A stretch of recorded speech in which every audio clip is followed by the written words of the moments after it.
Imaginez. J'entre chez le concessionnaire où travaille mon beau-frère, et il se met soudain à crier « Sors d'ici. Tu n'as pas les moyens d'acheter nos voitures. » Il appelle la sécurité pour me jeter dehors comme un minable. Mais à la place, son patron apparaît, jette un coup d'œil à mon beau-frère et dit froidement « La Rolls-Royce de ce monsieur est déjà arrivée, et vous êtes viré. » La trahison de mon beau-frère s'est transformée en la vengeance de la justice, mais ce n'était que le début. Avant de continuer, veuillez vous abonner à la chaîne et écrire dans les commentaires quelle heure il est chez vous en ce moment. Le moteur de la Camry cliquetait alors que je me garais dans la rue. Le Porsche Cayenne de Glenn occupait l'allée comme une revendication territoriale. En cette soirée de février, la lumière se reflétait sur la peinture noire brillante du véhicule, et là, Glenn, une peau de chamois à la main, décrivait de l'encercle sur le capot. Il m'a vu approcher, mais n'a pas arrêté de polir. « Virgile, tu es en avance. Je viens de récupérer cette beauté hier. Cayenne Turbo, 110 000. Tu imagines? J'ai déplacé le petit sac cadeau contenant des livres pour les petits-enfants. Il est très beau, Glenn. Lula et les enfants sont à l'intérieur. » Il a eu un sourire narquois. Cette expression que j'avais appris à reconnaître au cours des 3 dernières années. Ils sont dedans. Tu peux te garer dans la rue. Je ne voudrais pas que ta Camry goûte de l'huile sur mon allée. À travers la fenêtre de devant, Ethan et Sophie m'ont fait signe. Leurs vêtements m'ont immédiatement frappé. La chemise d'Ethan avait un col effiloché. Le pantalon de Sophie était trop court aux chevilles. Je leur ai fait signe en retour, regardant Glenn se positionner entre moi et la porte d'entrée, me forçant à admirer son acquisition un instant de plus. La maison sentait le poulet rôti et quelque chose d'amer que je ne pouvais pas identifier. Lula est sortie de la cuisine, s'essuyant les mains sur un torchon, et son sourire n'atteignait pas tout à fait ses yeux. « Papa, contente de te voir. » Elle m'a serré rapidement dans ses bras, puis a reculé alors que Glenn entrait derrière moi, remplissant l'embrasure de la porte. La salle à manger semblait chère de cette manière délibérément soignée. De l'art abstrait que je soupçonnais qu'elle n'aurait jamais choisi elle-même. Des chaises qui privilégiaient l'apparence au confort. Glenn a pris le bout de la table malgré ma présence. Les enfants étaient assis en face de moi, silencieux et observateurs. « Alors, Virgile, comment va ce studio? Tu entends toujours les voisins à travers les murs? » Glenn s'est servi du vin sans m'en offrir. Il répond à mes besoins. Je ne pourrais pas vivre comme ça. Un homme a besoin d'espace. Mais je suppose qu'à ton âge, réduire la taille est logique. N'est-ce pas, chérie? Il a regardé Lula. Elle a coupé un morceau de poulet avec une précision méticuleuse. Chacun a des situations différentes. Sophie a commencé à me demander quelque chose, mais Glenn a parlé par-dessus elle. Ce Cayenne, Virgile, il a un V8 biturbo, de 0 à 100 en 3,9 secondes. Bien sûr, je ne sais pas si tu apprécierais ça, venant de... De quelle année est ta Camry? 2015. 2014, encore mieux. Il a ri, et Lula a souri faiblement dans son verre de vin. Le repas s'est poursuivi sur ce modèle.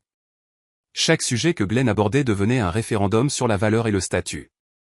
Il a mentionné les spécifications du Cayenne 3 fois, selon mon décompte. Quand Sophie a finalement réussi à me poser une question sur ma semaine, Glenn a interrompu. L'ennui de la retraite, n'est-ce pas? Rien que du temps. Ça doit être étrange après avoir travaillé dans le commerce de détail toutes ces années. J'avais possédé une quincaillerie prospère pendant 40 ans. Je l'ai vendue en 2023. Mais Glenn préférait sa version de mon histoire. J'ai regardé Lula remplir son verre avant qu'il ne soit vide. Un geste automatique. Elle avait appris ses rythmes, anticipé ses besoins avant qu'il ne les exprime. Ce n'était pas la fille qui avait débattu de philosophie avec moi au petit déjeuner, qui remettait tout en question, qui voulait enseigner la littérature. En fait, dis-je, je pensais à l'éducation d'Ethan. Ta mère a mentionné que les maths sont difficiles cette année. Ethan a levé les yeux, plein d'espoir. Je pensais à des programmes de tutorat, ou peut-être à une école avec des classes plus petites. Je serais heureux d'eux. Glenn a posé sa fourchette avec un soin délibéré. Nous subvenons aux besoins de nos enfants. Nous n'avons pas besoin de charité. Ce n'est pas de la charité. C'est de l'aide de leur grand-père. Nous n'avons pas besoin de la charité de quelqu'un qui vit dans un studio avec un revenu fixe. Cette conversation est terminée. Sa voix était devenue froide. Précise. La fourchette de Lula s'est arrêtée à mi-chemin de sa bouche, puis a continué. Aucune défense, aucune intervention. Les enfants fixaient leurs assiettes. J'ai compté 3 fois pendant ce dîner où Lula aurait pu parler pour moi. Elle a choisi le silence à chaque fois. Après le repas, j'ai demandé à voir les chambres des enfants. Le bureau de Sophie avait des poignées de tiroirs cassés, tenus ensemble avec du ruban adhésif électrique. Les baskets d'Ethan, jetées sous son lit, avaient les semelles complètement usées. Mais la porte de la chambre principale était entr'ouverte, et j'ai aperçu le lit California King avec ses draps blancs immaculés. Des étiquettes de prix encore attachées pendaient au coin de la couette. 800 $. Le chiffre était clairement visible. Dans le couloir, Sophie a murmuré, « Papy, tu aimes la nouvelle voiture de papa. Elle est belle, ma chérie. Comment ça va à l'école? Bien. Papa dit qu'on aura peut-être de nouvelles chaussures le mois prochain. » J'ai regardé ses baskets usées, la toile se séparant du caoutchouc. Le mois prochain? Il dit que le paiement de la voiture passe en premier. Ce n'est pas grave. Celles-ci me vont encore. J'ai trouvé Glenn dans le salon, faisant défiler son téléphone. Merci pour le dîner. J'appellerai la semaine prochaine pour Lula. On te dira quand on sera libre. Nous sommes des gens occupés. Tout le monde n'a pas un temps de retraite infini. Glenn, j'aimerais passer plus de temps avec mes petits-enfants. On verra. Salut, Virgile. Il s'est détourné. Conversation terminée. Par la fenêtre, alors que je marchais vers ma voiture, j'ai vu son bras glisser autour de la taille de Lula, possessif et contrôlant. Elle s'est appuyée contre lui. Ou peut-être n'a-t-elle simplement pas résisté. Le trajet de retour vers Kendall a duré 25 minutes dans le trafic du soir. Mon studio m'a accueilli avec son calme familier. Petit, oui, but méticuleusement organisé. Tout à sa place, rien de gaspillé. J'ai fait du thé et je me suis assis à mon bureau, l'ordinateur portable projetant une lumière bleue dans la pièce. Mon application bancaire s'est chargée lentement. Le solde est apparu, 2 376 234 $. J'avais vendu mon entreprise il y a 18 mois pour 24,5 millions de dollars. Les investissements, une vie prudente et le temps avaient ajusté le chiffre. J'ai fermé l'ordinateur portable sans me déconnecter complètement. Sur le mur, une photo encadrée captait la lumière de la lampe. Grande ouverture de la quincaillerie Payne en 1987. J'avais 30 ans, debout à côté de l'entrée que j'avais conçue moi-même, portant la montre de mon père. J'avais bâti quelque chose. Il pensait que cela me rendait faible. Glenn voyait l'appartement modeste et supposait la pauvreté. Lula avait arrêté de me poser des questions sur mes finances il y a des années, convaincu que j'avais mal géré l'argent de la vente d'une manière ou d'une autre. J'ai ouvert un nouveau document sur mon ordinateur portable, je l'ai intitulé « Observation familiale, février 2025 », et j'ai commencé à taper. État des vêtements des enfants, articles de luxe dans la chambre, habitudes de dépenses de Glenn, le timing de la Porsche. Demain, j'ai décidé, je commencerai à observer plus attentivement. Pas avec colère. Cela obscurcirait le jugement. Avec précision, de la même manière que j'avais analysé les tendances du marché et les contrats des fournisseurs pendant 4 décennies. Glenn avait fait une erreur de calcul. Il avait supposé que j'étais fini, impuissant, insignifiant. J'ai sauvegardé le document, créé un dossier protégé par un mot de passe, et je suis allé me coucher. Mais le sommeil est venu lentement, des images défilant dans mon esprit. Les poignées de tiroirs scotchés de Sophie. Les chaussures détruites d'Ethan. Cette étiquette de prix de 800 $ se balançant doucement dans la brise de la climatisation. 3 jours plus tard, j'étais assis à mon bureau tandis que la lumière du matin s'étirait sur l'écran de mon ordinateur portable. Le café à côté de moi était froid depuis 1 heure. Je faisais des recherches sur les détectives privés dans le comté de Miami-Dade depuis 6 heures du matin, lisant des critiques, vérifiant les licences d'État, recoupant les bases de données de plainte. Ma formation commerciale m'a bien servi. Vérifiez vos sous-traitants à fond avant de vous engager. J'avais réduit la liste à 3 candidats et programmé des consultations. Les 2 premiers ne me convenaient pas. L'un était trop empressé, promettant des résultats avant de comprendre la portée du travail. L'autre a demandé 8 000 $ pour un travail que j'estimais devoir coûter la moitié. Mais le 3e candidat, Marcus Reynolds, a accepté de me rencontrer cet après-midi-là dans un café de Coconut Grove. L'endroit était stratégique, à égale distance de Kendall et de Coral Gable, territoire neutre, assez public pour être sûr, mais assez calme pour la discrétion. Je suis arrivé 15 minutes en avance, j'ai choisi une table dans un coin et j'ai attendu. Reynolds est apparu précisément à l'heure, la cinquantaine, des cheveux grisonnants, des vêtements soignés mais pas chers. Il a commandé un café noir et s'est assis sans préambule. Vous avez dit que c'était d'ordre familial. J'ai apprécié la franchise. J'ai besoin d'informations sur mon gendre. Son comportement a changé. Ma fille semble différente. J'ai besoin de faits, pas de suppositions. Qu'est-ce qui vous préoccupe spécifiquement? Il dépense au-dessus de ses moyens, affichant une richesse alors que ses enfants portent des vêtements usés. Soit il cache des revenus, soit il cache des dettes. Je dois savoir lequel. Reynolds a sorti un petit carnet.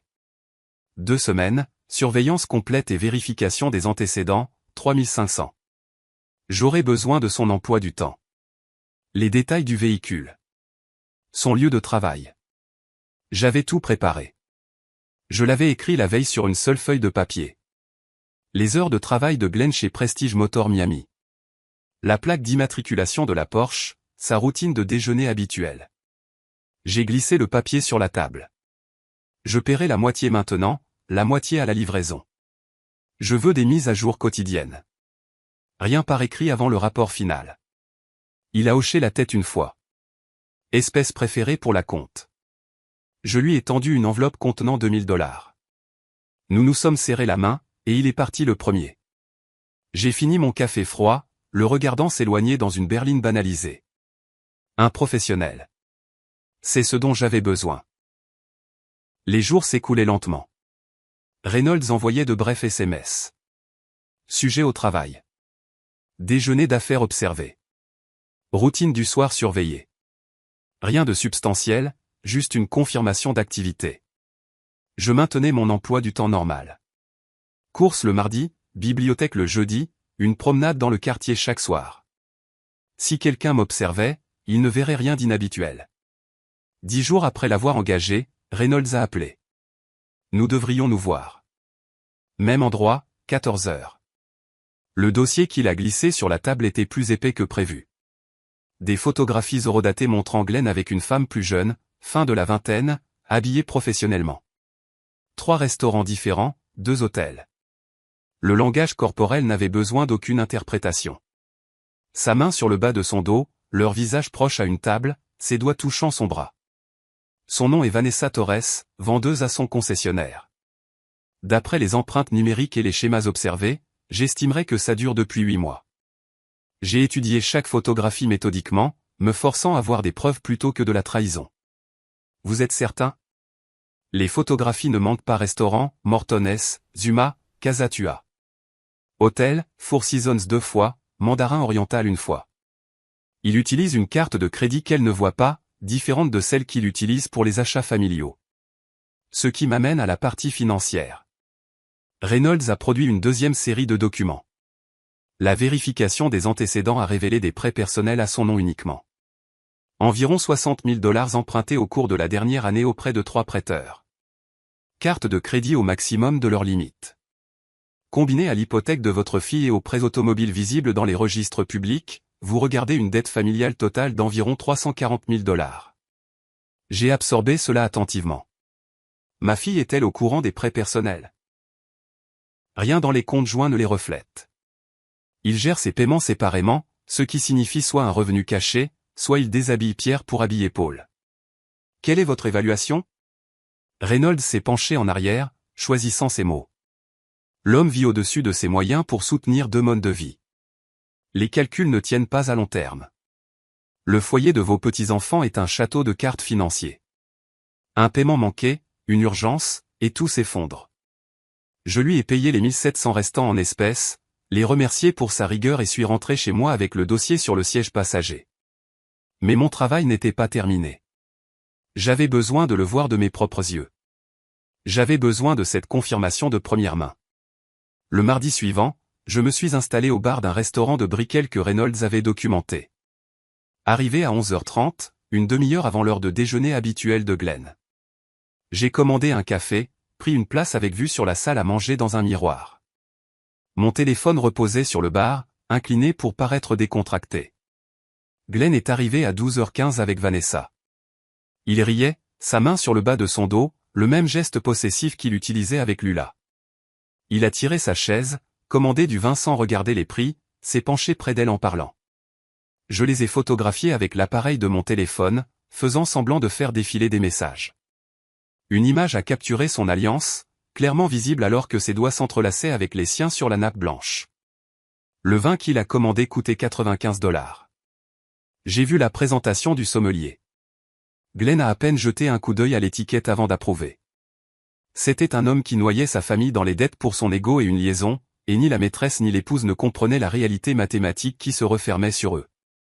J'ai laissé 20 $ pour mon café à 8 $ et je suis parti avant qu'il ne me remarque. Les photographies ont rejoint le dossier de Reynolds dans mon dossier crypté sur l'ordinateur portable. Ce soir-là, j'ai tout étalé sur mon bureau. Les rapports de l'enquêteur, mes propres photographies, les données financières que j'avais compilées. J'ai construit une chronologie sur du papier, retraçant la progression. La liaison a commencé il y a 8 mois. La dette s'est accélérée il y a 6 mois. La Porsche a été achetée il y a 1 mois. Le schéma était d'une clarté mathématique. J'ai fait des recherches approfondies sur Prestige Motor Miami. Leur inventaire, leur équipe de vente, leur structure de propriété. Marcus Webb possédait le concessionnaire. Propriétaire de 2e génération, réputé pour sa discrétion haut de gamme. Et là, enfoui dans leur inventaire en ligne, je l'ai trouvé. Une Rolls-Royce Cullinan en vente depuis 7 mois à 465 000 $. 7 mois sans être vendue. Une honte pour un concessionnaire de luxe. La commission sur ce véhicule serait substantielle. 40, peut-être 50 000 $. Glenn n'avait pas réussi à la vendre malgré son poste de directeur des ventes seniors. Et si un acheteur sérieux voulait cette voiture spécifique? Et si cet acheteur insistait pour traiter directement avec le propriétaire pour plus de discrétion? Et si cet acheteur, c'était moi? J'ai commencé à rédiger un email à Marcus Webb, choisissant chaque mot avec soin. Investisseur professionnel recherchant un véhicule de qualité, investissement pour collection personnelle. Capacité d'achat au comptant immédiate. Transaction discrète préférée.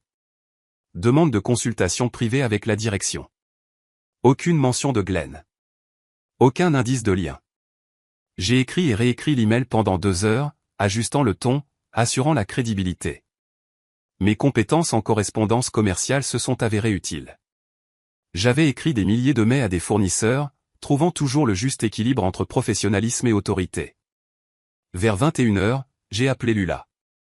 Un bref appel, rien d'inhabituel. Je voulais juste prendre de tes nouvelles. Sa voix semblait distraite. Ça va, papa? Occupé avec les emplois du temps des enfants. Est-ce que tout va bien? Tu as l'air stressé ces derniers temps. La défense est venue immédiatement.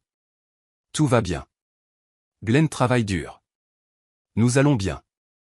Si jamais tu as besoin de quelque chose. Je dois y aller. On se parle bientôt. Elle a raccroché avant que je puisse répondre. Je suis resté assis dans le noir. Seule la lueur de mon ordinateur portable illuminait le bureau. L'email à Marcus Webb était complet, mais non envoyé. J'attendrai le matin, pour donner l'impression d'une demande d'affaires matinale de quelqu'un qui commence sa journée avec détermination. Sur mon bureau, j'ai disposé les documents. Le rapport final de Reynolds, mes photographies supplémentaires, l'analyse financière, les recherches sur le concessionnaire. À côté, j'ai placé une liste manuscrite intitulée « Objectifs ». 3 points. 1. Exposer Glenn professionnellement. 2. Protéger Lula et les petits-enfants financièrement. 3. Assurer l'avenir des petits-enfants. Pas une stratégie de vengeance. Pas une méthodologie de colère. J'ai tout sauvegardé dans le dossier crypté intitulé « Sécurité familiale 2025 ». Puis j'ai créé une sauvegarde physique dans le tiroir verrouillé où je gardais la montre de mon père et les documents de vente de mon entreprise. Demain matin, j'enverrai l'email concernant la Rolls-Royce. Le timing était important en affaires. Il l'avait toujours été. Mon doigt a plané sur le trackpad, puis s'est déplacé vers « Enregistrer le brouillon ». J'avais passé 40 ans à apprendre la patience. 12 heures de plus ne changeraient rien, mais les fondations étaient posées. La recherche terminée, l'approche planifiée. Glenn pensait savoir qui j'étais, retraité, diminué, insignifiant. Il était sur le point d'apprendre la différence entre la réduction de train de vie et le positionnement stratégique. Le curseur planait sur le formulaire de contact du site web de Prestige Motor Miami, mercredi matin, 9h17. J'avais déjà composé le message 3 fois, affinant chaque mot jusqu'à ce que le ton soit parfait, assez professionnel pour être crédible, assez vague pour intriguer. J'ai tapé le nom dans le formulaire, Robert Hutchinson.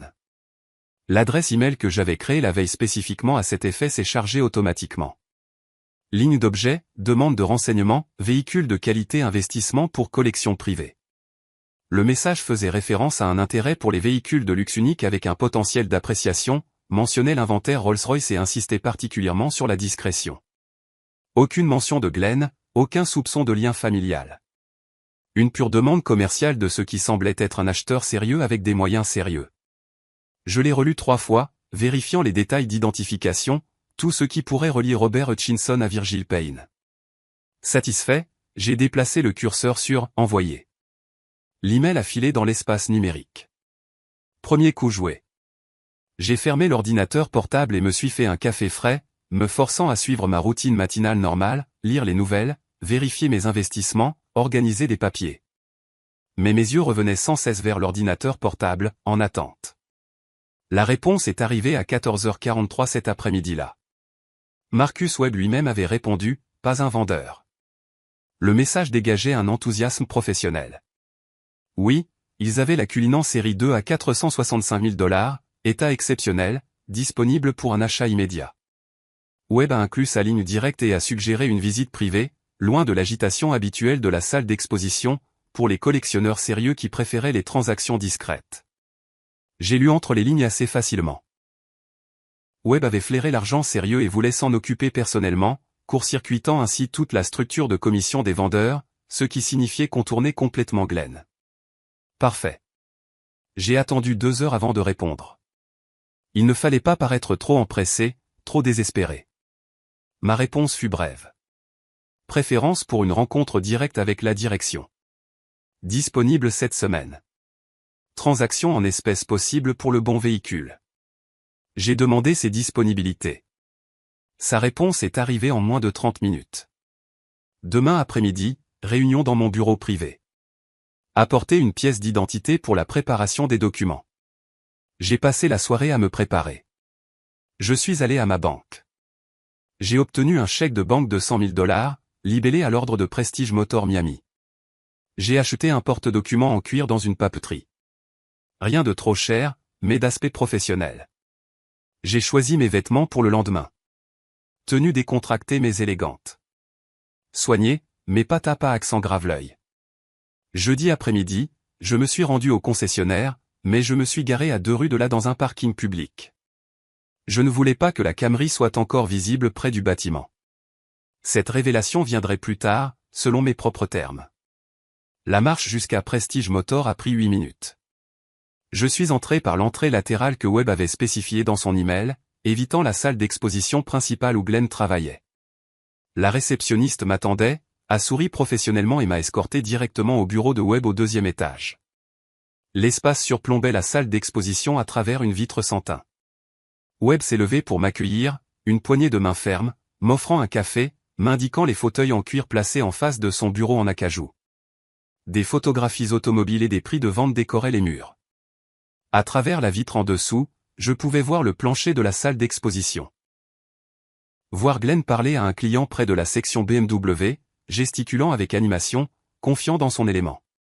Voir la Rolls-Royce Cullinan positionnée bien en vue sous les projecteurs, son extérieur noir brillant.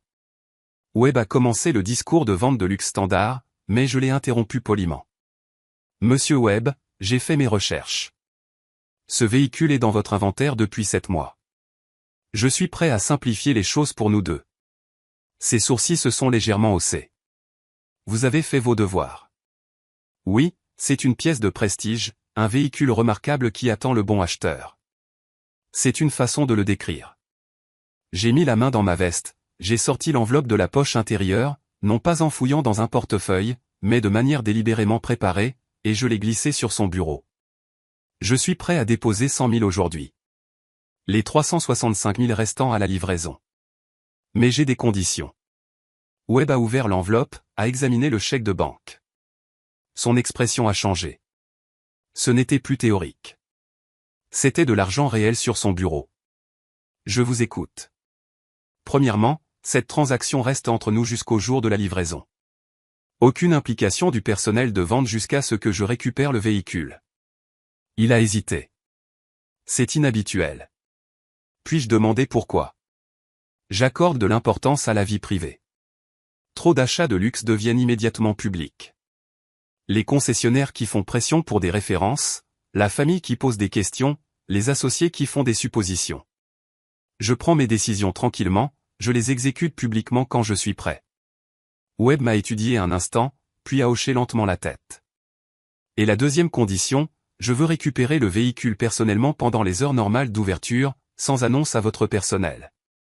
Je veux l'expérience authentique de la salle d'exposition lors de la prise en main. Son expression suggérait de la confusion, mais il regardait 7 mois de frais d'inventaire assis sur le plancher de sa salle d'exposition et une commission substantielle pour le propriétaire. Cela peut être arrangé. Nous avons passé les 40 minutes suivantes sur les formalités administratives, paraphant des formulaires, examinant le calendrier de livraison, 4 semaines pour le detailing final et la préparation. Date de collecte début avril. Alors que la réunion se terminait, la conversation est devenue plus décontractée. Webb a mentionné sa fierté pour son entreprise, le professionnalisme de son équipe. J'ai gardé ma voix soigneusement détachée. Vous avez une excellente exploitation ici. Le mari de ma fille travaille pour vous, en fait. Glenn. L'expression de Webb a subtilement changé. Reconnaissance, puis une neutralité prudente. Glenn? Oui, il est l'un de nos directeurs. Votre famille par alliance. Nous ne parlons pas beaucoup d'affaires. Je préfère séparer la famille et les finances. Je suis sûr que vous comprenez. Je vois. Je me suis levé, rassemblant mon porte-document. Ce sera intéressant de voir sa réaction quand je viendrai chercher la Rolls-Royce. Je n'ai pas mentionné mon intérêt pour les véhicules de luxe à la famille. Ça devrait être une sacrée surprise. Le visage de Webb suggérait qu'il commençait à comprendre que ce n'était pas une simple transaction.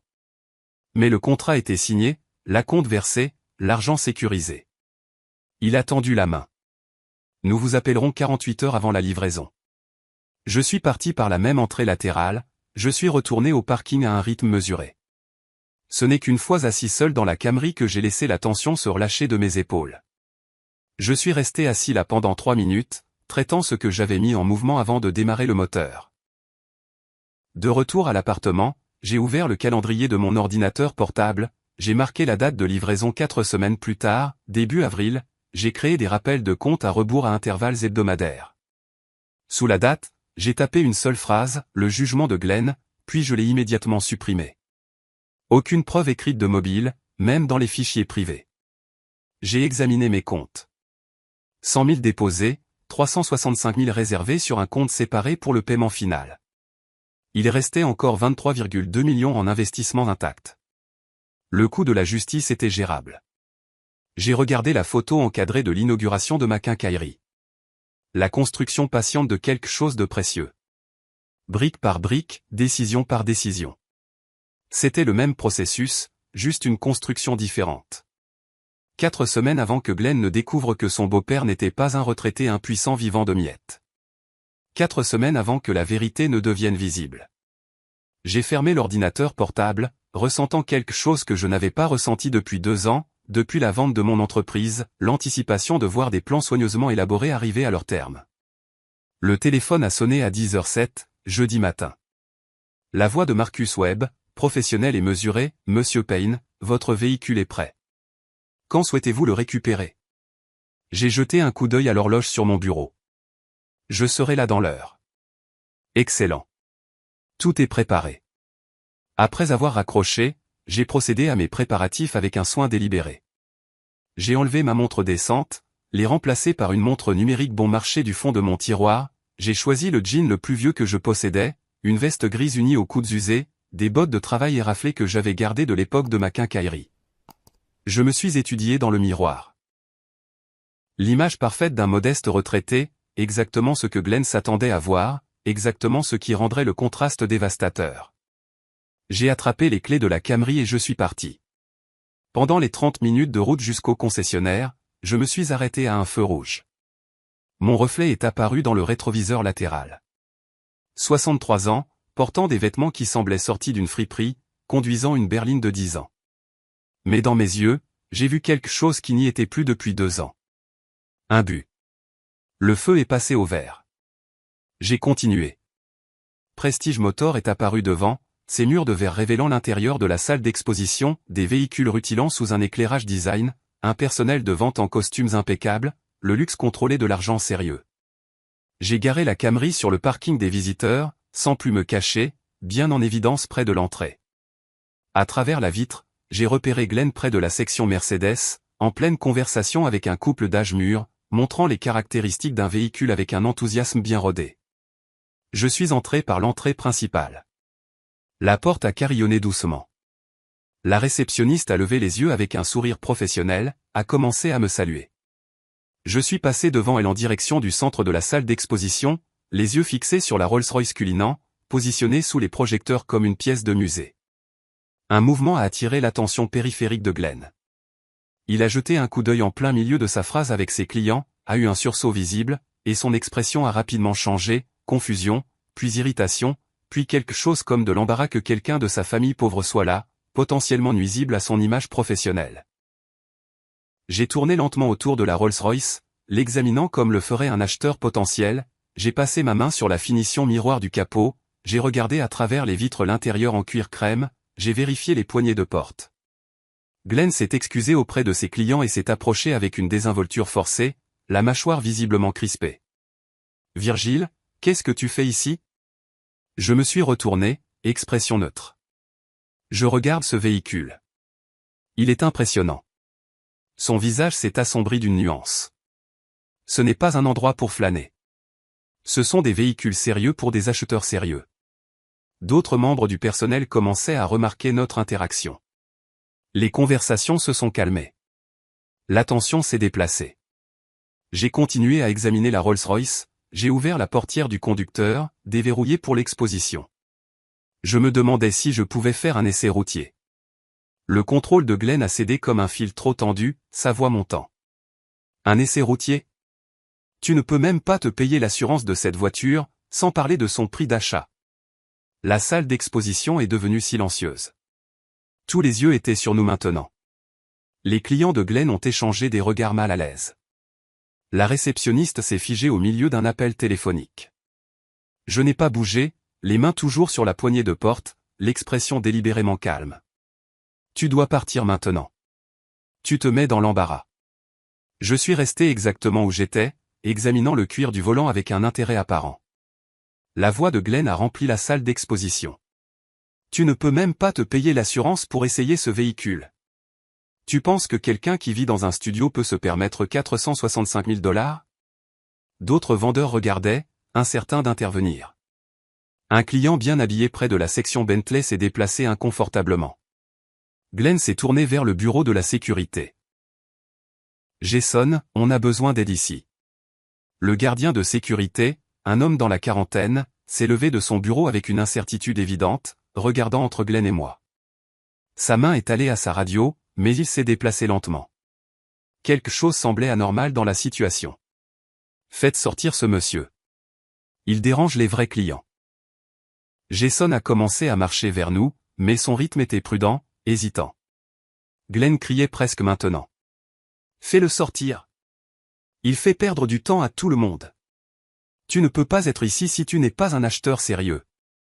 Toute la salle d'exposition était figée.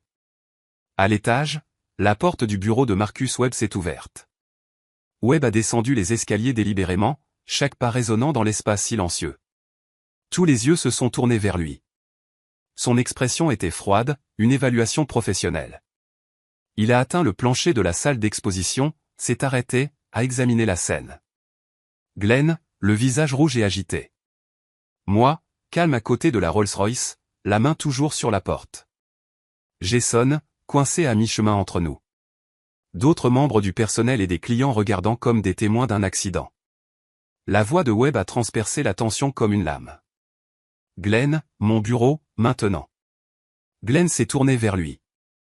Monsieur Webb, cet homme. Webb a levé une seule main, le faisant taire. J'ai dit maintenant. Puis il s'est tourné vers moi. Monsieur Payne, mes excuses pour le dérangement.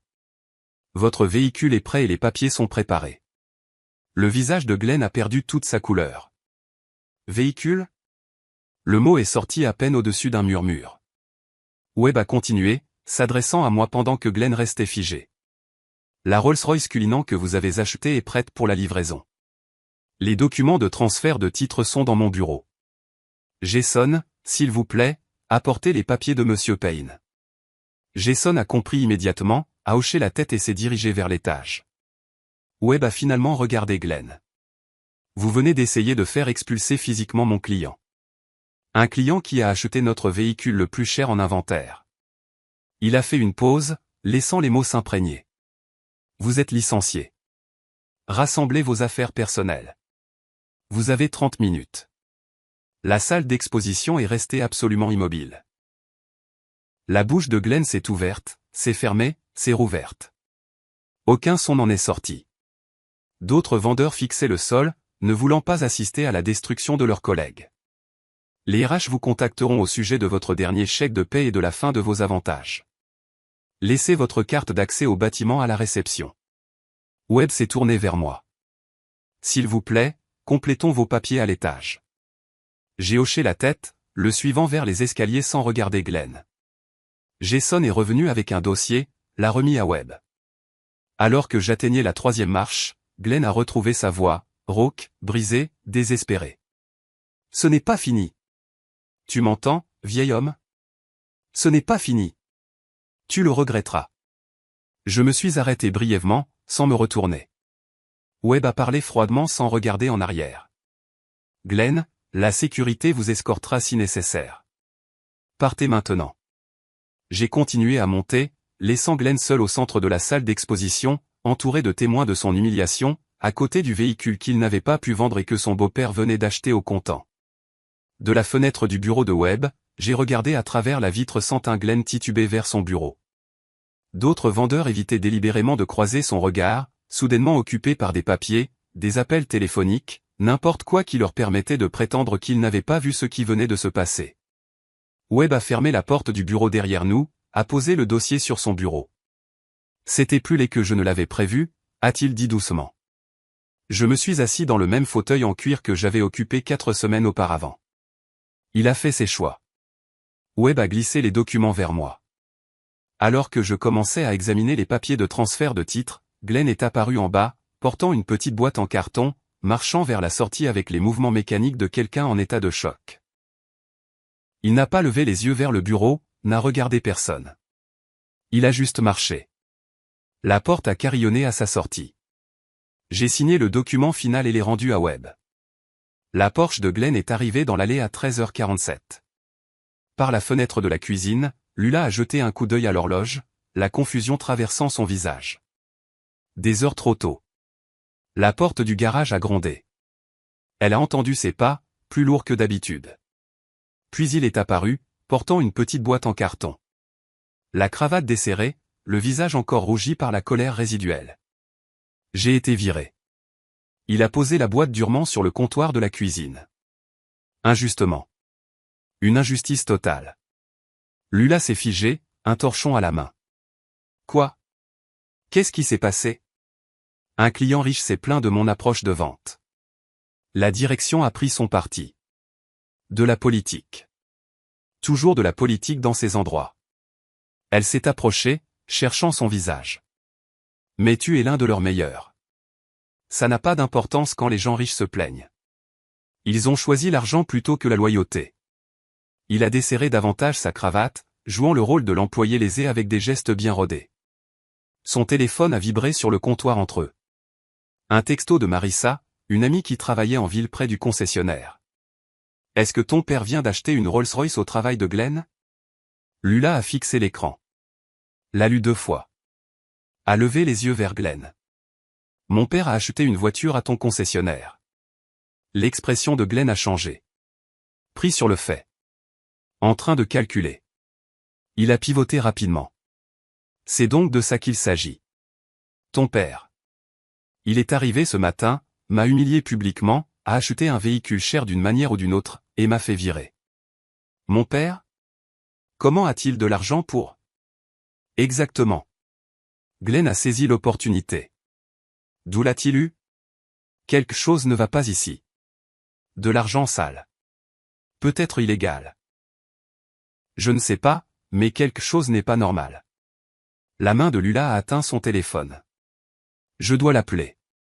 Tu vas l'appeler? La voix de Glenn s'est élevée. Je suis ton mari. Il a détruit ma carrière, et tu prends son parti? Mais elle composait déjà. 3 sonneries, puis sa voix, calme et mesurée. Lula, j'attendais ton appel. D'où as-tu eu l'argent pour une Rolls-Royce? Glenn dit que tu l'as fait virer. Je t'expliquerai tout en personne. Peux-tu me retrouver cet après-midi? Pourquoi ne pas me le dire maintenant? Parce que tu mérites de voir les documents. La preuve de tout. 14 heures. Café de Coconut Grove. Elle a hésité, Glenn la regardant attentivement. D'accord. 14 heures. Après avoir raccroché, elle s'est tournée vers Glenn. Je vais le rencontrer. J'ai besoin d'entendre sa version. Le visage de Glenn s'est assombri. Sa version? Je suis ton mari.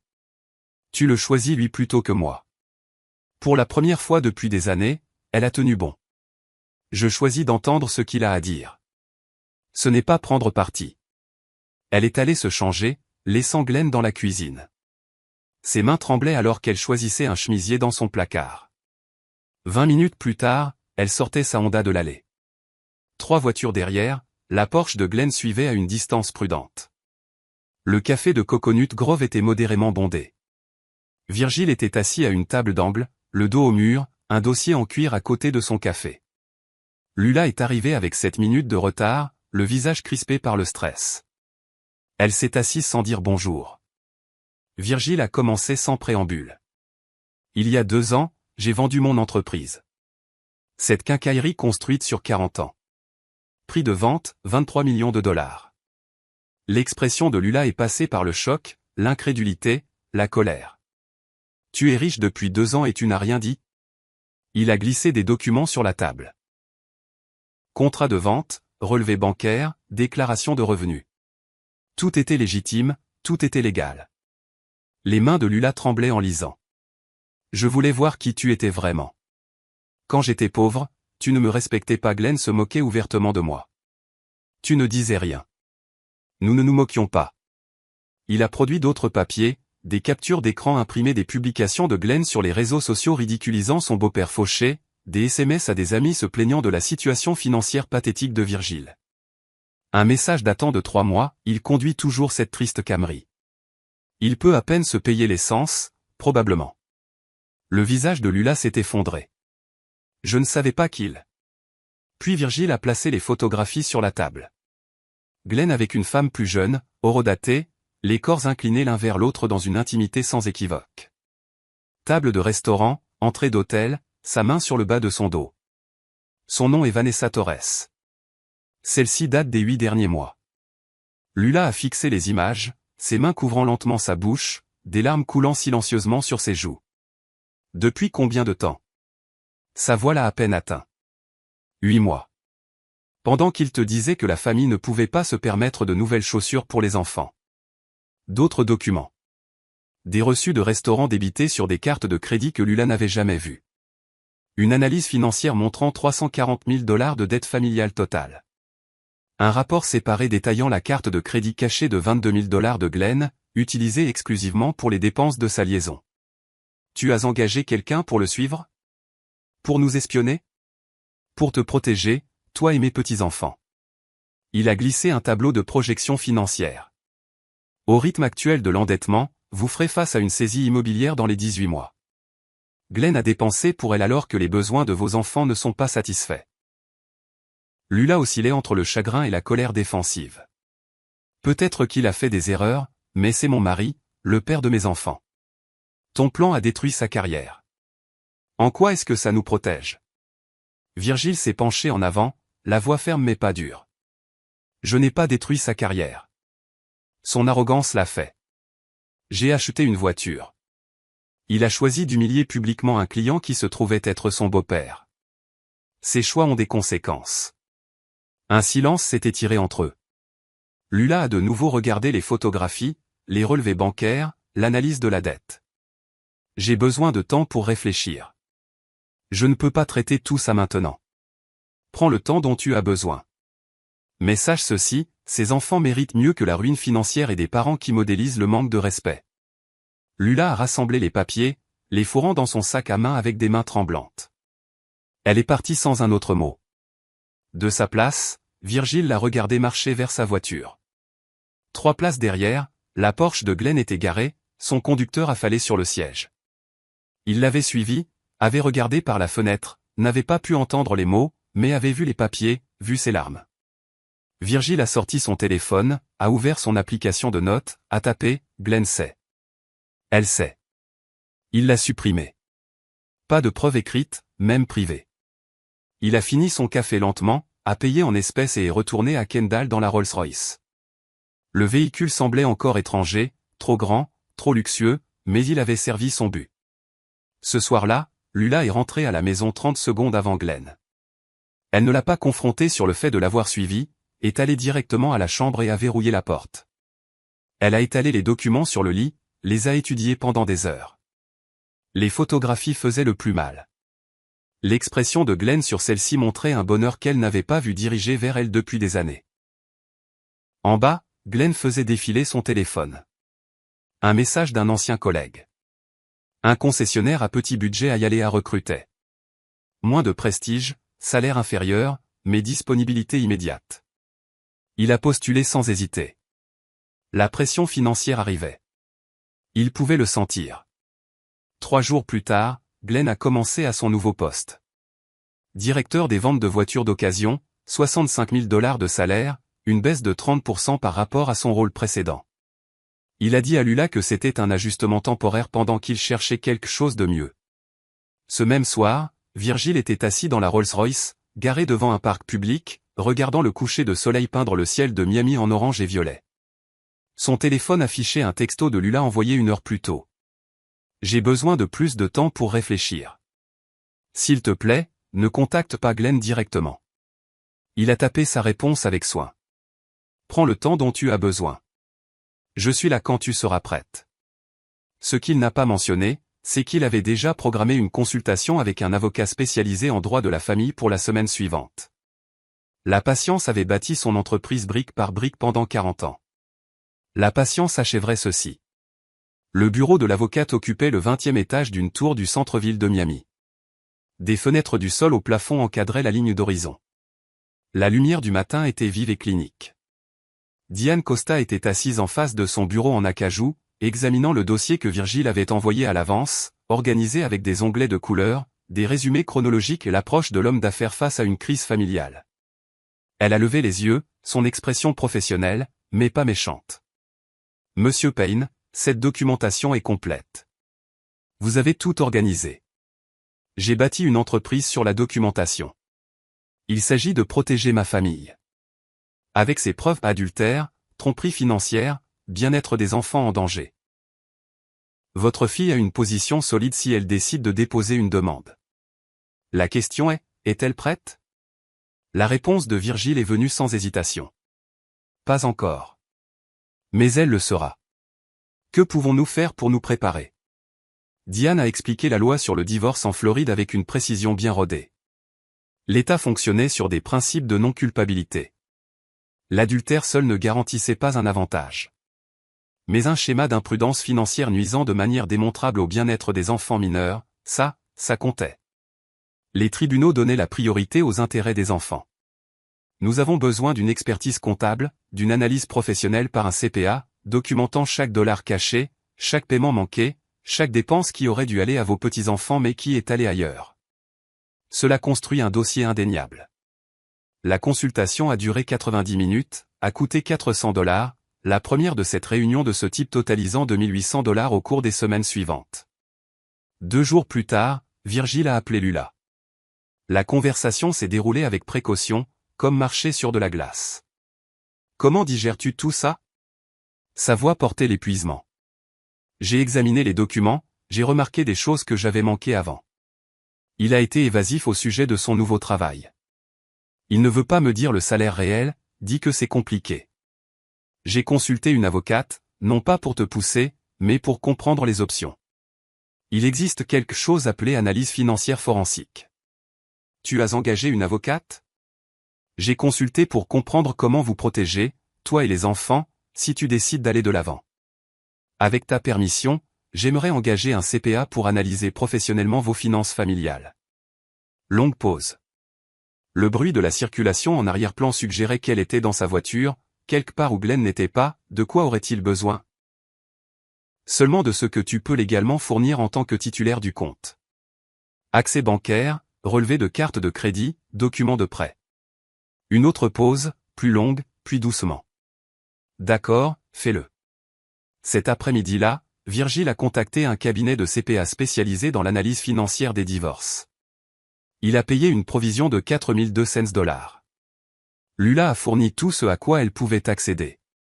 Identifiant de compte joint, numéro de carte de crédit, relevé hypothécaire. Le CPA a promis un rapport complet dans les 2 semaines.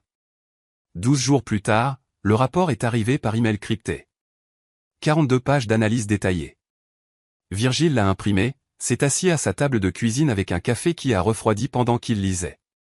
Les chiffres étaient pires qu'il ne l'avait imaginé. Dépenses documentées pour la liaison, $14 400 sur 8 mois. $1 800 de moyenne mensuelle pour les restaurants, les hôtels, les cadeaux, des bijoux pour Vanessa que Lula n'a jamais reçus. Carte de crédit cachée ouverte à l'insu de Lula, $22 000 de solde à 24,9% d'intérêt.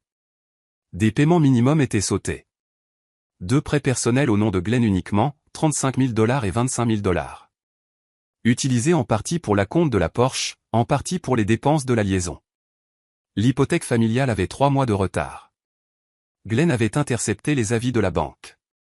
Si le prochain paiement était manqué, la procédure de saisie commencerait. Fonds d'études des enfants, Glenn avait retiré $12 000 il y a 6 mois. L'argent n'avait jamais été expliqué à Lula. Dette familiale totale, $340 000.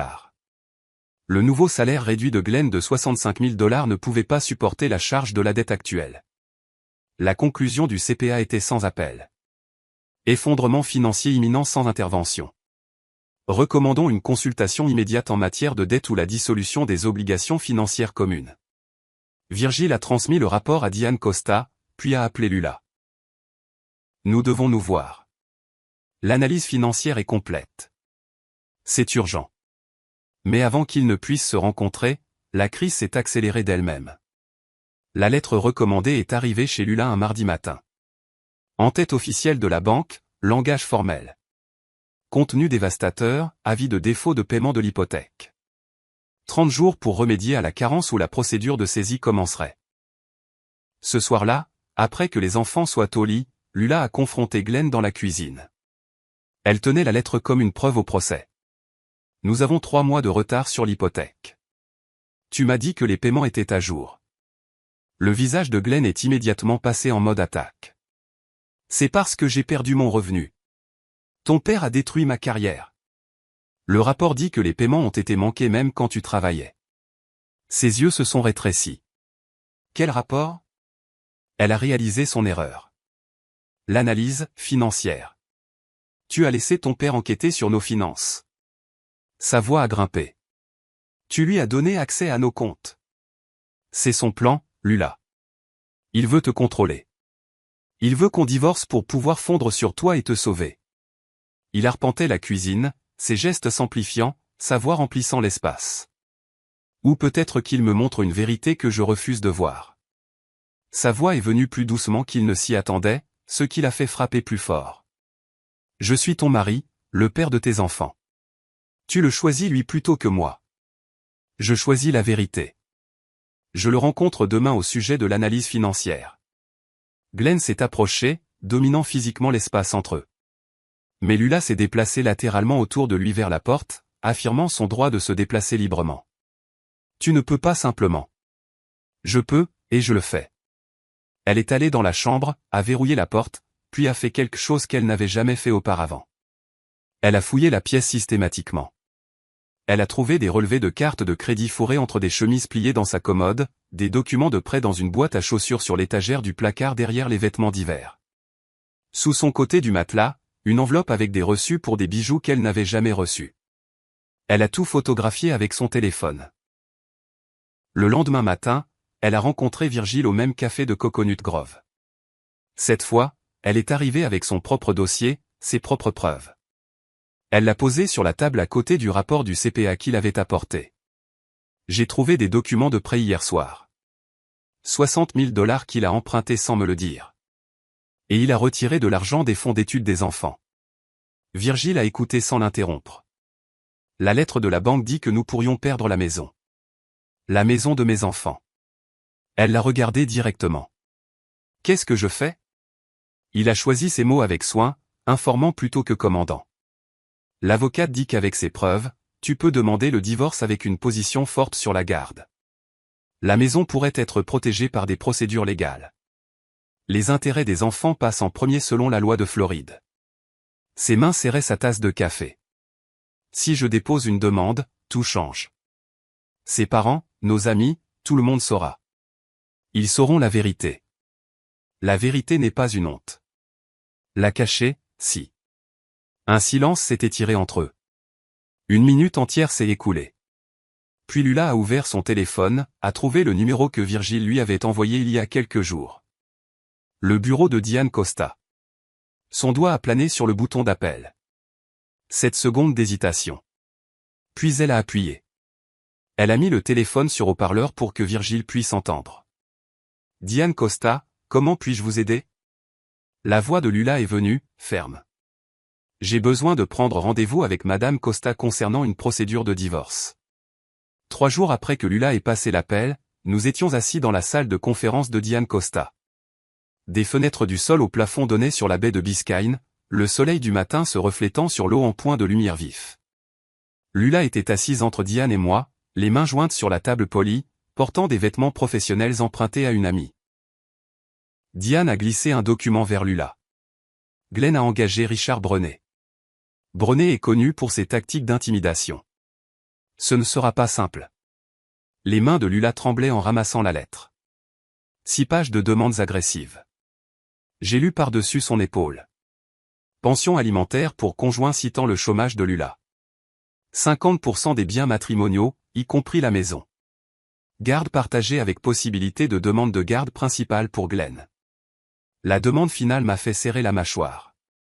Enquête sur mon implication financière suspecte et manipulation potentielle de la cliente. Menace d'assigner mes dossiers financiers. Suggestion d'influence inappropriée sur la prise de décision de Lula. À quel point ça va devenir moche. La voix de Lula était faible. Il demande une pension alimentaire, la moitié des biens, la garde, et menace d'enquêter sur les finances de ton père. Mes finances sont documentées, légalement saines, ai-je dit. Diane a hoché la tête. Je sais, mais Brenet utilisera la procédure de communication des pièces comme une arme. Pour rendre cela cher et épuisant. Nous devons être prêts pour un long combat. Une semaine plus tard, nous étions assis au tribunal de la famille de Miami-Dade pour l'audience préliminaire. La salle d'audience était moderne, éclairée par des néons, impersonnels. Lula à la table du demandeur avec Diane. De l'autre côté de l'allée, Glenn dans un costume emprunté à côté de Brenet. C'était la première fois que Lula voyait Glenn depuis le dépôt de la demande. Il avait l'air plus mince, plus dur, désespéré. Brenet s'est levé, s'adressant à la juge Rodriguez, une femme dans la cinquantaine avec des yeux vifs et aucune patience pour le théâtre. Votre honneur, le défendeur a été clairement manipulé par un père riche qui a orchestré un plan élaboré pour détruire un mariage stable. L'apparition soudaine de M. Payne avec un véhicule de luxe, l'embauche d'enquêteurs, le financement de ce divorce, tout cela est la preuve d'une influence inappropriée. Nous demandons la divulgation financière complète de Monsieur Virgile Payne. La juge Rodriguez avait l'air sceptique. Monsieur Brenet, les finances de Monsieur Payne ne sont pas pertinentes à moins que vous ne puissiez démontrer qu'il est partie prenante aux biens matrimoniaux. Le pouvez-vous? Son influence sur la prise de décision de la demanderesse. Ce n'est pas ce que j'ai demandé. Passez à autre chose. Diane s'est levée, calme et préparée. Votre honneur, les preuves montrent que le défendeur s'est livré à l'adultère, à la tromperie financière et a dilapidé les biens matrimoniaux pour une liaison personnelle. Ce sont des faits, pas de la manipulation. Elle a commencé à présenter le dossier méthodiquement. Les photographies du détective privé projetées sur l'écran de la salle d'audience. Glenn avec Vanessa Torres, horodatage, lieu, langage corporel, sans équivoque. Relevé bancaire montrant 14 400 $ de dépenses pour la liaison, surligné en jaune. La carte de crédit que Glenn avait ouverte en secret, 22 000 $ de solde. Les documents de prêt qu'il avait signés à l'insu de Lula. Les registres de retrait des fonds d'études des enfants, 12 000 $ que Glenn ne pouvait pas expliquer. Les avis de défaut de paiement de l'hypothèque qu'il avait interceptés et cachés. Chaque pièce était numérotée, cataloguée, recoupée. Brené s'est opposé à plusieurs reprises. Obtenu illégalement. Violation de la vie privée. Diane a contré chaque objection. Le détective privé a opéré légalement dans des lieux publics. Lula a autorisé l'analyse financière en tant que titulaire de compte joint. Toutes les pièces ont été correctement communiquées. La juge Rodriguez a examiné les documents attentivement, posant des questions pointues. Puis Diane a présenté la déclaration sous serment de Lula. À la demande de la juge, Lula en a lu une partie à voix haute.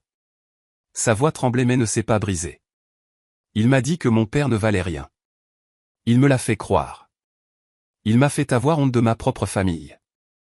À notre table, devant nos enfants, il se moquait de l'appartement de mon père, de sa voiture, de sa vie. Pause. Je ne disais rien parce que j'ai appris qu'être d'accord était plus sûr que de défendre. La salle d'audience est devenue silencieuse. Glenn fixait la table. Brené lui chuchotait de toute urgence à l'oreille. Pendant la pause déjeuner, Brené a approché Diane dans le couloir du palais de justice. Je me tenais avec Lula à proximité, juste hors de portée de voix. La voix de Brené était basse, menaçante. Mon client a des informations sur la vente de l'entreprise de Payne. Des irrégularités fiscales potentielles. La SEC pourrait être intéressée. L'expression de Diane n'a pas changé. Votre client est libre de signaler toute préoccupation aux autorités compétentes. Tout est documenté et légal. Autre chose? Brené a changé de tactique. Offre de règlement. Glenn garde la maison. Lula obtient la garde. Pas de pension alimentaire. Une rupture nette. Contre-offre. Lula garde la maison avec les enfants. Garde principale. Glenn paie 1 200 $ par mois de pension alimentaire pour les enfants. Ces dettes sont sa responsabilité. Présentez ça à votre client. La mâchoire de Brené s'est crispée. Il n'acceptera jamais. Diane s'est retournée pour partir. Alors nous continuons. La session de l'après-midi a repris. Brené a appelé Glenn à la barre, tentant de le présenter comme un père dévoué, victime des circonstances. Sous le contre-interrogatoire de Diane, Glenn a trébuché. Il n'a pas pu expliquer la carte de crédit cachée, n'a pas pu justifier les dépenses de sa liaison alors que les enfants avaient besoin de produits de base, n'a pas pu produire de preuves de sa présence aux événements scolaires ou aux rendez-vous médicaux. Lorsqu'on lui a demandé de nommer les enseignants de ses enfants, il a hésité trop longtemps. Interrogé sur leurs notes actuelles, il a cherché l'aide de Brené, qui n'est pas venue. À la fin, ses mains agrippaient le bord de la barre des témoins, les jointures blanches. L'expression de la juge Rodriguez était devenue glaciale. La semaine suivante, Brené a joué sa dernière carte. Glenn a déposé une requête pour la garde principale, affirmant que l'instabilité émotionnelle de Lula et mon influence inappropriée créaient un environnement dangereux pour les enfants. Diane s'y était préparée. Elle a appelé le conseiller d'orientation de l'école des enfants comme témoin, qui a attesté qu'il ne montrait aucun signe de détresse sous la garde de leur mère, que Glenn n'avait pas assisté à une conférence parents-enseignants depuis 2 ans, et que Lula se portait régulièrement volontaire. Puis Diane a présenté un rapport de détective privé supplémentaire que j'avais commandé après le dépôt initial. Il documentait Glenn rencontrant Vanessa 3 fois après le début de la séparation, y compris une fois où il avait prétendu être avec les enfants. Des photographies montraient Vanessa dans le nouvel appartement de Glenn. La juge Rodriguez a appelé les 2 avocats à la barre, leur a parlé doucement mais fermement. Ils sont retournés à leur table. Garde principale accordée à la demanderesse, Lula Payne. Le défendeur se voit accorder un droit de visite supervisé 2 fois par semaine, avec une transition vers un droit de visite standard après une période d'évaluation de 90 jours. À l'extérieur du palais de justice, la chaleur de début de soirée pesait comme un poids. Lula, Diane et moi marchions vers le parking. Diane a résumé le résultat. Les décisions préliminaires sont fortement en notre faveur.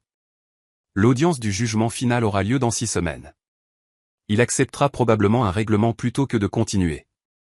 Diane est partie. Lula s'est tourné vers moi. Il avait l'air brisé là-dedans. Tu as vu son visage? Je l'avais vu. L'expression de Glenn lorsque la décision sur la garde a été annoncée. Dévastation mêlée de rage.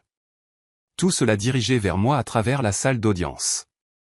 Il te rejette la faute pour tout, a poursuivi Lula, même si c'est lui qui l'a causé. Le blâme est plus facile que la responsabilité. Nous marchions vers la Rolls-Royce. Lula s'est arrêté avant de l'atteindre. Cette voiture, elle a tout commencé. Non, ses choix ont tout commencé. Cette voiture les a simplement rendus visibles. Alors que je déverrouillais les portières, mon téléphone a vibré. Un texto d'un numéro inconnu. Tu as détruit ma vie. Je n'oublierai pas, une capture d'écran montrait que le message avait été envoyé depuis le téléphone de Glenn. Je l'ai supprimé sans répondre. Je n'en ai pas parlé à Lula. Mais en la ramenant chez elle, j'ai surveillé le rétroviseur plus attentivement que d'habitude. 6 semaines plus tard, j'étais assis dans la salle d'attente du palais de justice, vêtu d'un costume d'affaires. Milieu de matinée de juillet, la climatisation luttant contre la chaleur oppressante de Miami. Lula à côté de moi dans une robe professionnelle empruntée. Diane révisant ses dernières notes sur sa tablette. L'audience du jugement final. La fin de la bataille juridique. 9 heures est arrivée et passée. La table du défendeur dans la salle d'audience est restée vide. La juge Rodriguez est entrée à 9h03. Levez-vous pour l'honorable juge Rodriguez. Nous nous sommes levés, puis assis.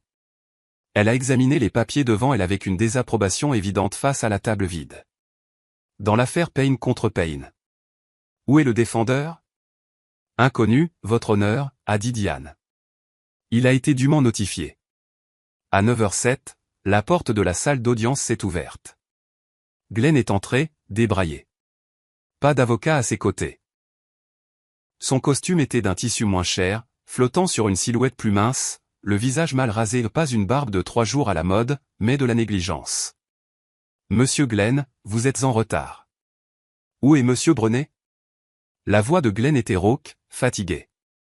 Plus sous contrat, votre honneur. Je me représente moi-même. Rodriguez a soupiré. Procès, divorce, tout est compliqué. Très bien. C'est l'audience du jugement final. Sur la base des décisions préliminaires et des preuves soumises, je suis prête à rendre l'ordonnance finale. Souhaitez-vous présenter des preuves ou des arguments supplémentaires? Glenn a regardé des papiers froissés qu'il tenait dans sa main. Votre honneur, je demande une révision des arrangements de garde et de pension. Ma situation financière est temporaire.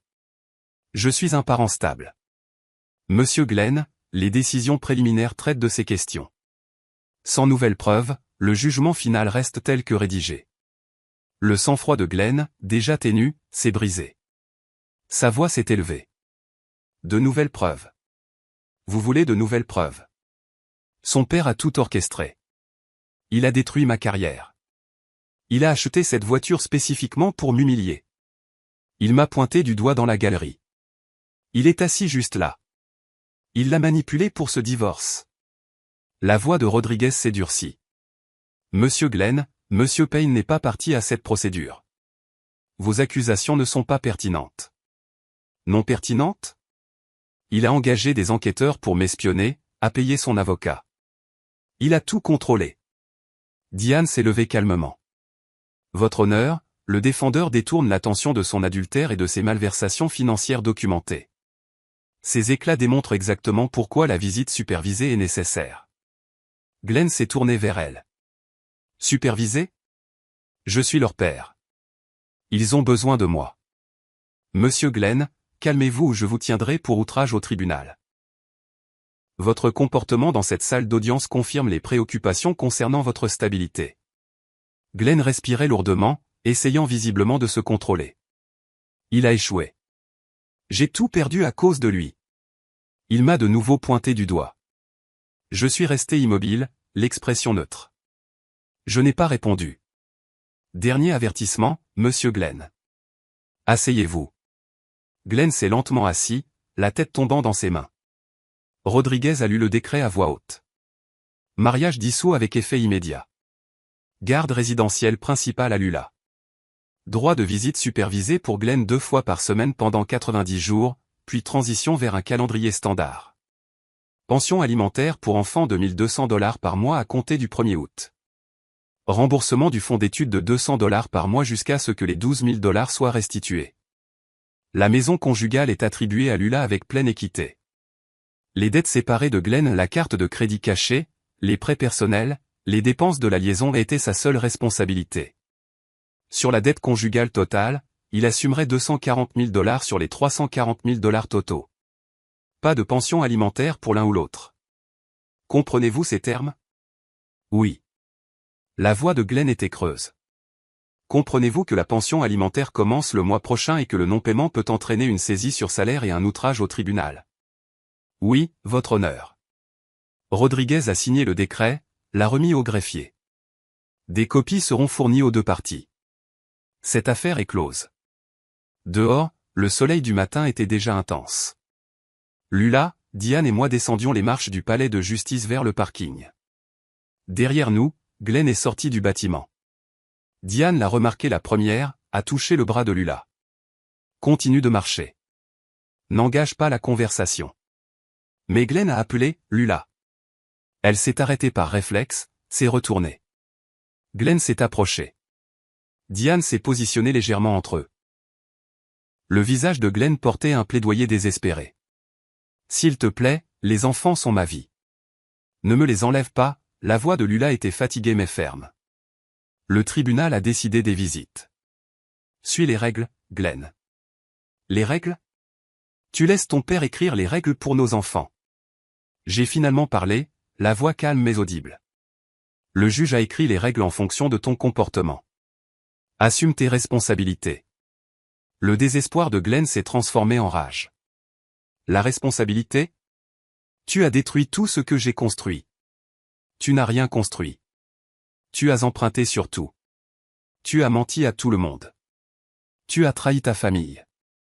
J'ai simplement arrêté de faire semblant de ne pas remarquer. Glenn a fait un pas vers moi.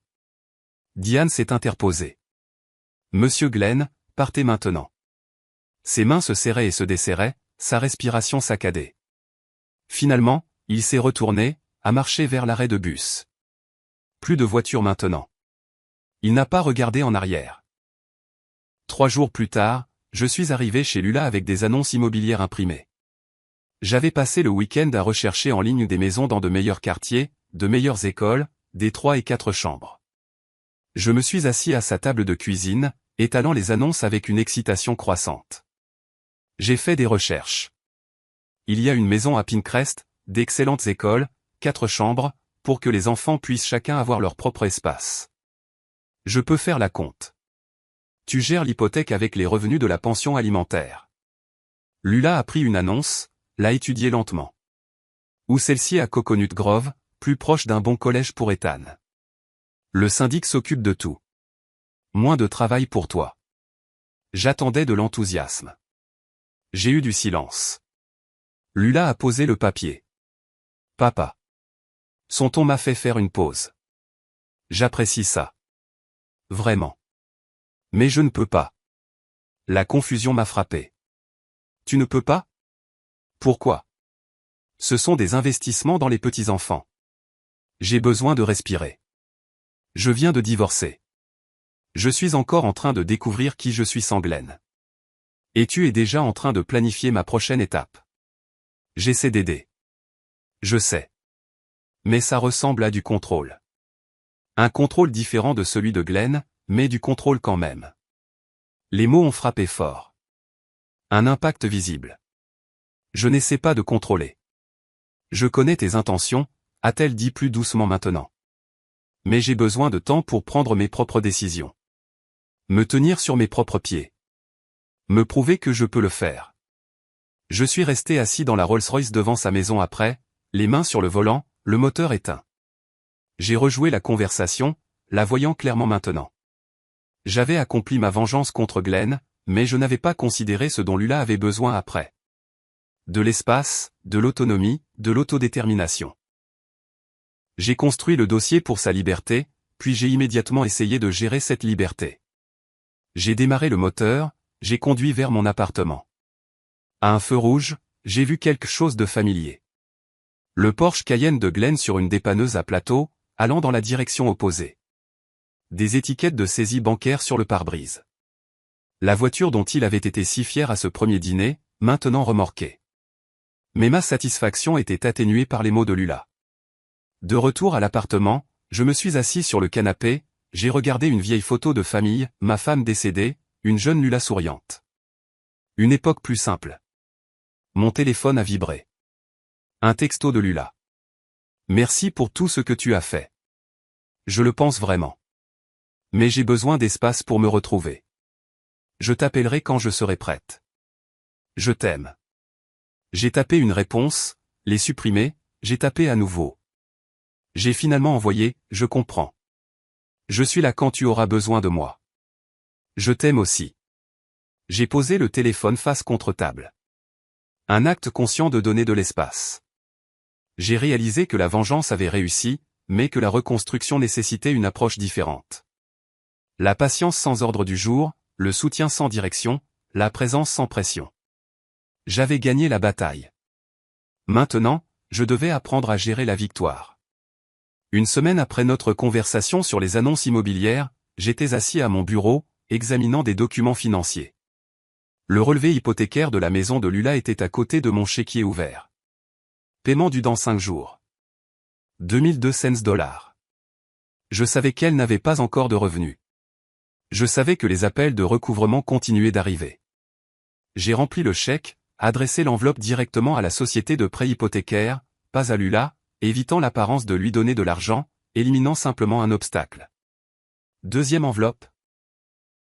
Un chèque à la société de consolidation de dette, 180 000 $ pour régler sa part de la dette conjugale attribuée dans le jugement de divorce. Une ardoise propre. Les 2 enveloppes indiquaient ma banque, mais ne contenaient aucune note, aucune explication. Je les ai postées en allant à l'épicerie. Ce soir-là, mon téléphone a sonné. Le numéro de Lula. Salut. Longue pause avant qu'elle ne parle. Papa, la société de prêt hypothécaire a appelé. Ils ont dit que mon compte est à jour. Un trop-perçu a été appliqué au mois prochain. Est-ce que tu... La maison est à ton nom. Je voulais m'assurer que tu la gardes. Une autre pause. Et la société de recouvrement a appelé. Ils ont dit que ma dette est réglée. Papa. Tu avais besoin d'une ardoise propre pour recommencer.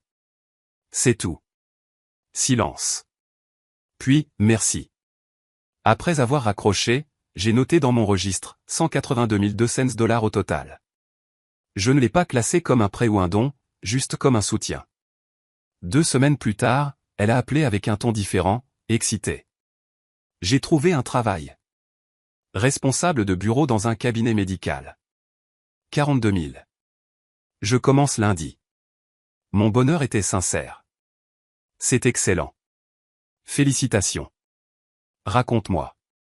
Nous avons parlé pendant 20 minutes. 3 médecins, des responsabilités de planification et de facturation, son trajet. Elle avait l'air différente, fière. Le lundi suivant, elle a commencé sa routine, a déposé les enfants à l'école, a conduit 15 minutes jusqu'au bureau, a géré le flux de patients et la paperasse, a récupéré les enfants à 17 h. Son premier chèque de paie est arrivé 2 semaines plus tard. Elle m'a envoyé une photo de la fiche de paie encadrée sur le mur de sa cuisine. Le premier argent que j'ai gagné en 12 ans. J'ai répondu, le premier de beaucoup d'autres. Fier de toi. 3e semaine, elle a réarrangé les meubles de son salon sans demander l'avis de personne. Elle a peint un mur d'accent elle-même après avoir regardé un tutoriel en ligne. Elle a emmené les enfants faire les courses pour l'école avec son propre argent. Des achats modestes, mais ses choix. De petits actes d'autonomie construisant quelque chose de plus grand. Quand je suis passé déposer les cadeaux d'anniversaire des enfants, j'ai remarqué les changements, une disposition de meubles différente, de la peinture fraîche, son ordinateur portable sur la table de la cuisine avec des feuilles de calcul de travail, la preuve d'une vie indépendante en construction. Je n'ai pas commenté les changements, j'ai simplement posé des questions sur son travail à la place. Mi-août, la situation de Glenn s'est encore détériorée. Son directeur au concessionnaire de Yalea l'a convoqué dans son bureau. J'ai appris cela plus tard par Lula. Glenn, tu as été en retard 4 fois ce mois-ci. Hier, un client s'est plaint que tu sentais l'alcool. Glenn s'était défendu, avait dit qu'il gérait des problèmes personnels. Gère-les en dehors des heures de travail. C'est ton dernier avertissement. Ce soir-là, il a bu plus que d'habitude. A appelé Lula à 21h47. Elle m'en a parlé le lendemain. Sa voix était pâteuse, empâtée. Lula, tu me manques. Les enfants me manquent. Nous étions une famille, ne pouvons-nous pas? Elle l'avait interrompu fermement. Tu as bu. Ne m'appelle pas comme ça. Mais il avait continué. Tout s'est effondré. J'ai tout perdu. J'ai besoin d'une autre chance, s'il te plaît. Sa voix avait été triste mais résolue. Tu as eu des chances. Beaucoup de chance. Tu as fait des choix. Je ne peux pas les réparer. Les enfants ont besoin de leur père. Les enfants ont besoin de stabilité, de sobriété, de responsabilité. Quand tu pourras montrer ces choses, le tribunal ajustera le droit de visite. Jusque-là, cette conversation est terminée. Elle avait raccroché. Le lendemain matin, Glenn est arrivé au concessionnaire en retard à nouveau. Le directeur l'attendait. Vide ton bureau. C'est fini. Au chômage, encore une fois. Avec la situation de Glenn qui empirait et Lula qui travaillait, je suis devenu une présence après l'école pour les petits-enfants. Non pas en m'imposant, mais à la demande de Lula. Papa, pourrais-tu aller chercher les enfants le mardi et le jeudi, rester avec eux jusqu'à ce que je rentre du travail? J'ai accepté immédiatement. Ces après-midi sont devenus une routine. Je récupérais Ethan et Sophie à l'école à 15h. Je les emmenais à mon appartement où je restais chez eux en fonction des devoirs. J'aidais Sophie avec les tables de multiplication en utilisant un jeu de cartes, en faisant un jeu. J'ai enseigné les concepts de fraction à Ethan en utilisant des parts de pizza. J'ai commandé une vraie pizza pour la démonstration. Pas de leçons sur l'argent ou la responsabilité, juste de la présence et de la patience. Pendant une session de devoirs, Sophie a levé les yeux de sa feuille de maths. Papy, pourquoi papa ne vit plus avec nous? J'ai choisi mes mots avec soin. Parfois, les adultes font des choix qui blessent les gens qu'ils aiment. Ta mère a fait un choix courageux pour vous protéger. Ton père doit travailler sur lui-même. Mais vous êtes aimés par tous les deux, et par moi. Ethan, plus calme, a posé une question différente. Tu es riche. J'ai fait une pause. J'ai assez. Ce qui compte, ce n'est pas d'avoir de l'argent. C'est de l'utiliser judicieusement et de traiter les gens avec respect. Sophie y a réfléchi. Papa avait une belle voiture, mais il n'était pas gentil.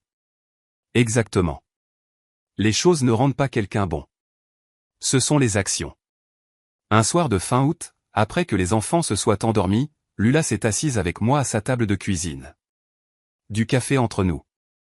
Elle avait été silencieuse toute la soirée, traitant quelque chose. Finalement, elle a parlé. J'ai réfléchi à tout ce qui s'est passé. La voiture, le divorce, tout ça. J'ai attendu. Pendant des mois, j'ai pensé que tu étais vindicatif, que tu te vengeais de Glenn pour la façon dont il t'avait traité. Elle a levé la main avant que je puisse répondre. Laisse-moi finir. Mais en te voyant ces dernières semaines, me donnant de l'espace, aidant sans contrôler, passant du temps avec les enfants sans agenda, je comprends maintenant. Tu ne te vengeais pas. Tu me montrais une vérité que j'avais peur de voir. Ses yeux étaient humides, mais elle ne pleurait pas, tu nous as sauvés. Pas seulement de Glenn, mais de l'avenir que je ne voyais pas venir. La ruine financière, la destruction émotionnelle. Tu m'as montré que je valais plus que ce que je croyais. Ma voix est sortie rauque. Tu l'as toujours été. J'avais juste besoin que tu le voies. Elle a tendu la main sur la table, a pris la mienne. Je suis désolé que ça m'ait pris si longtemps à comprendre. Nous sommes restés assis dans un silence confortable. Dehors, les arroseurs automatiques se sont mis en marche sur la pelouse du voisin. Un son rythmé par la fenêtre ouverte, marquant une soirée ordinaire dans une vie restaurée. Mon nouvel appartement était modeste mais confortable. 2 chambres, une pour moi, une aménagée pour les petits-enfants. Des lits jumeaux avec une literie colorée que Sophie avait aidé à choisir. Une bibliothèque avec des livres adaptés à leur âge. Un petit bureau pour les devoirs. La cuisine était plus grande que celle de mon studio, permettant de vraiment cuisiner. Le salon avait un canapé confortable et des photos de famille sur le mur, une de l'inauguration de ma quincaillerie, une autre, récente, de moi avec Ethan et Sophie au parc. L'après-midi précédant le 9e anniversaire de Sophie, j'ai préparé le salon pour une petite célébration. Des ballons violets et argentés, ses couleurs préférées. Un gâteau fait maison refroidissant sur le comptoir de la cuisine. Vanille avec crème au beurre. Une recette d'internet. Le premier gâteau que je faisais depuis des décennies. Une petite pile de cadeaux emballés sur la table d'appoint. La sonnette a retenti à 16 heures. Lula avec Ethan et Sophie. Sophie s'est précipitée à l'intérieur. Papy, tu as des ballons. Elle m'a serré dans ses bras. Ethan a suivi, plus réservé mais souriant. Lula portait un récipient avec une salade de fruits, a inspecté l'espace. Papa, cet endroit est parfait pour toi. Parfait pour nous? Les enfants avaient besoin d'un espace approprié quand ils restent. La célébration était simple mais sincère. Nous avons joué à un jeu de société. Ethan a gagné. Sophie a protesté de bonne humeur. Je leur ai appris un jeu de cartes que j'avais appris enfant. La pêche, en pariant avec des centimes. Sophie a adoré l'aspect jeu de hasard. Lula était amusée. Au moment du gâteau, je l'ai apporté avec 9 bougies. Nous avons chanté faux. Sophie a soufflé les bougies, a fait un vœu qu'elle n'a pas partagé, mais elle a regardé sa mère et moi en le faisant. Nous avons coupé le gâteau. Il était légèrement de travers, mais avait bon goût. Le meilleur gâteau d'anniversaire de tous les temps, a déclaré Sophie. Ethan, pratique, il est plutôt bon, papy. Un peu de travers, cependant. C'est le premier gâteau que je fais en 40 ans. De travers, c'est une réussite. On pourra en faire un ensemble la prochaine fois, a demandé Sophie. Je t'aiderai. J'ai accepté. Ouverture des cadeaux. J'ai donné à Sophie un set de matériel de dessin. Elle avait montré de l'intérêt pour le dessin. Pour Ethan, un kit scientifique sur l'électricité. Il était curieux de savoir comment les choses fonctionnaient. Des cadeaux modestes choisis avec soin. Sophie m'a serré dans ses bras. On pourra faire de l'art ensemble demain. Absolument. Alors que la soirée se terminait, les enfants jouaient avec leurs nouveaux objets tandis que Lula et moi nettoyions la cuisine. Elle a dit doucement, ils sont heureux, vraiment heureux. Je ne me souviens pas de la dernière fois où nous avons eu une célébration aussi détendue. Pas de tension, pas de spectacle, juste la famille. Elle a hoché la tête. Juste la famille. Plus tard, alors que les enfants regardaient un film dans le salon, Lula et moi nous sommes assis à la table de la cuisine avec un café. Elle m'a regardé directement. J'ai besoin de dire ça correctement. Tu nous as sauvés, pas seulement de la ruine financière. Tu m'as sauvé de me perdre complètement. J'ai commencé à dévier. Elle a continué, laisse-moi finir. Je devenais une personne que je ne reconnaissais pas, acceptant la cruauté de Glenn, acceptant le manque de respect comme normal, enseignant à mes enfants que l'argent compte plus que le caractère. Sa voix était stable. Tu m'as montré la vérité même quand je ne voulais pas la voir. Oui, ça a fait mal. Oui, c'était dur. Mais tu m'as donné une chance de me reconstruire en tant que personne réelle, pas comme l'accessoire de Glenn. J'ai juste montré la vérité. Tu as fait le choix courageux d'agir en conséquence. Elle a secoué la tête. Non, tu as créé les conditions dans lesquelles je pouvais agir. Les preuves documentées, l'avocate engagée, les finances stabilisées. Sans cette fondation, je serais toujours piégé. Croyant à sa version de la réalité. Pause. Merci. Vraiment. J'ai couvert sa main avec la mienne. Tu es ma fille. Te protéger n'est pas une faveur. C'est une responsabilité et de l'amour. Du salon, Sophie a appelé « Papy ». Ethan dit que le personnage du film ne peut pas faire ça. Dis-lui. Nous avons tous les deux souri. Le moment de gratitude cédant la place à la vie de famille ordinaire. La semaine suivante, j'ai rencontré un avocat spécialisé en succession. J'ai créé un fonds fiduciaire pour l'éducation d'Ethan et Sophie. 500 000 $ au total, 250 000 $ chacun, structuré pour n'être accessible que pour des dépenses d'éducation qualifiées. Frais de scolarité, livres, logement dans des établissements accrédités. Les distributions commenceraient lorsque chaque enfant atteindrait 18 ans. Les documents de la fiducie nommaient Lula comme fiduciaire jusqu'à ce que les enfants aient 25 ans. J'ai également mis à jour mon testament.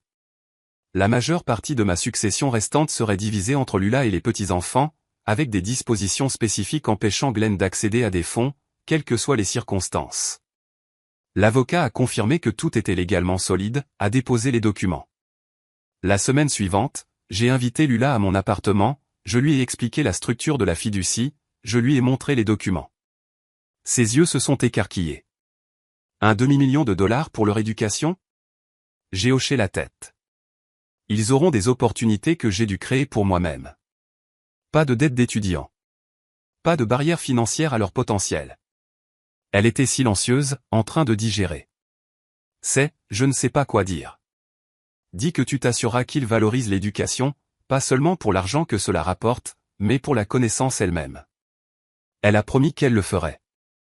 Le samedi après-midi suivant était une journée ensoleillée et chaude de septembre. J'ai récupéré Ethan et Sophie dans la Rolls-Royce. Ils y étaient habitués maintenant. La nouveauté s'était estompée. C'était juste la voiture de papy.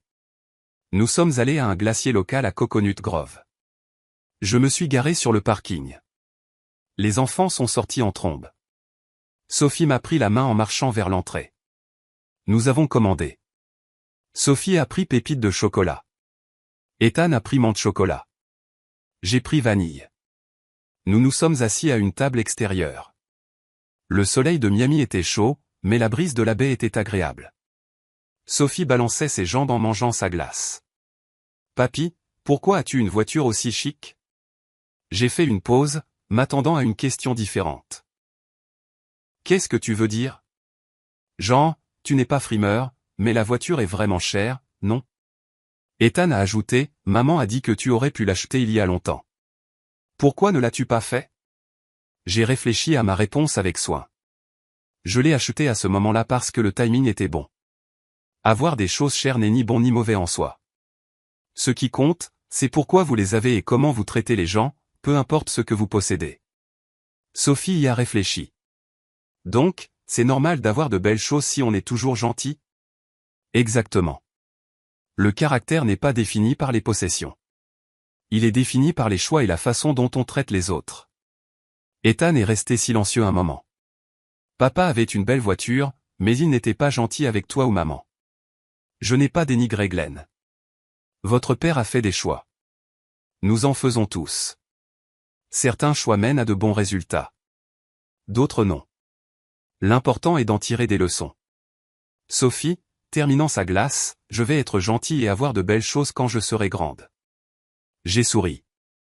Si tu es gentil et que tu travailles dur, tu y arriveras probablement. Nous sommes retournés les déposer chez Lula.